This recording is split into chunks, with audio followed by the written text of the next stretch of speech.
Now, in a little over a week, the Ohio General Assembly will start the process of drawing new congressional districts amid major changes to voter maps elsewhere.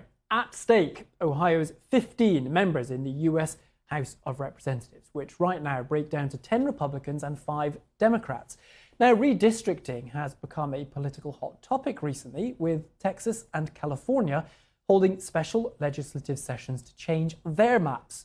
But Ohio was due to do it anyway. It's the only state that was scheduled to redraw its boundaries this year. Texas Republicans this week approved a new congressional map, giving them an edge in the 2026 midterms for the House of Representatives.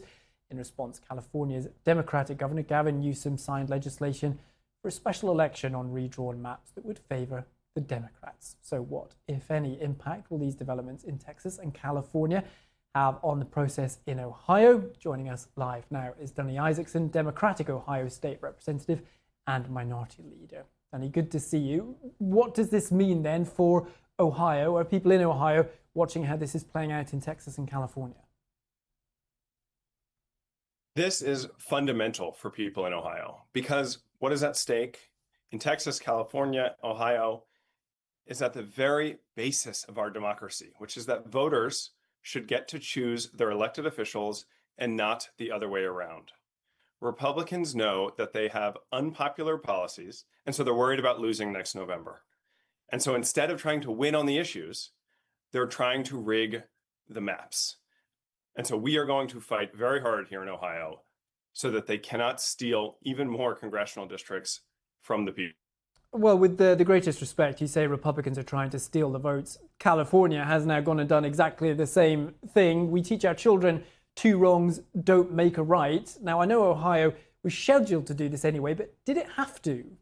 They say if it's not broke, don't fix it. Was this necessary? So under Ohio's Constitution, if congressional maps are not agreed upon in a bipartisan way after the census, they're only in place for 4 years. And so we were the only state in the country that was already scheduled to have to go through a congressional redistricting process because we already have incredibly gerrymandered maps that were not bipartisan. I wonder if I can ask you then, we talked through the numbers, 10 Republicans, 5 Democrats in the House of Representatives. In the redistricting that's going to go ahead in Ohio, who is likely to win? Are you guaranteed to shift some of those seats? This should not be and is not a fight between Democrats and Republicans. This is about what people deserve.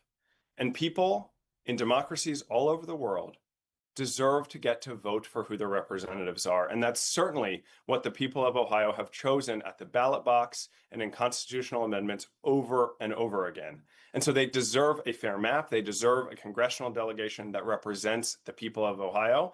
And that's what we're going to be fighting for over the next few months. Danny, I wonder if I can ask you while I have you, the other partisan issue causing a lot of conversation is the National Guard being deployed to Washington, D.C. It's now been confirmed they will be armed. They previously did not have their weapons on them. President Trump says this is necessary to clean up the city. What's your reaction?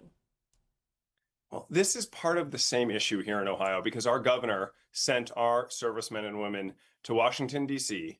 at a time when families can't afford childcare, schools are underfunded, there's not enough teachers, and rural hospitals are either closing or at risk of closing all over the state. So when we need our resources locally, the president's theatrics are dominating what Republicans are choosing to spend our time and resources on when we should be choosing to invest in our voters and to invest in our communities. Okay, Danny Isaacsohn, Democratic Ohio State Representative and Minority Leader. Danny, thank you so much for joining us. Thanks so much. Do stick with us here on BBC News.